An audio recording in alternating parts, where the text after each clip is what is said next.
నిన్న పోయిండు యూసఫ్ గూడకు. ఇప్పుడే మా కమలాకరన్ అంటుండు పక్కకెళ్ళి. యూసుఫ్ కూడా కేవలం పిలిచినట్టే, అదే కొన్ని సన్మానాలు ఉంటాయి. ఎట్లా అంటే మన దండ మనమే తీసుకుపోవాలి, మన షాలు మనమే పట్టుకపోవాలి, మన అట్లే మనను కపెటోని కూడా మనమే కొంటపోవాలి. కొంటపోయి బల్మీటికి మనది మనం సన్మానం చేయించుకొని ఆడికెళ్ళి రావాలి. పెట్టుకున్నాడు నిన్న అక్కడ ఒకటి పెట్టుకొని పోతే పెద్ద ఇక చీఫ్ మినిస్టర్ వస్తుండు, డామ్ డూమ్ డీమ్ డామ్, వేల మంది స్వచ్ఛందంగా తండాలుగా రండి అంటే ఆడ బారాన కుర్చీలు ఖాళీ ఉన్నాయి.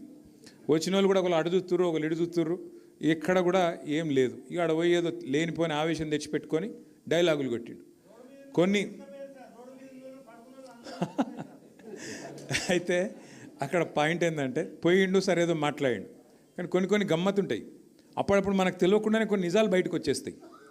రేవంత్ రెడ్డి గారు చాలా చెప్పిండు నిన్న, నేను ఇట్లా నేను అట్లా అని చెప్పి ఆఖరికి ఒక మాట అన్నాడు, నేను చెప్పిన ప్రతి మాట నిలబెట్టుకుంటాను, నేను చెప్తలేను, నేనేం దేవుని కాదు. మాకు అది ఎప్పుడూ ఎరికే. 2 ఏళ్ళ కిందటే మొత్తం తెలంగాణ ప్రజలందరికీ అర్థమైపోయింది, నువ్వు ఏందో, నీ కథ ఏందో, నీ ఎత్తెంతో, నీ పొడవు ఎంతో అన్నీ తెలిసిపోయినాయి. ఇప్పుడు ఎవడు నమ్మేటోడు కూడా మార్కెట్లో లేడు.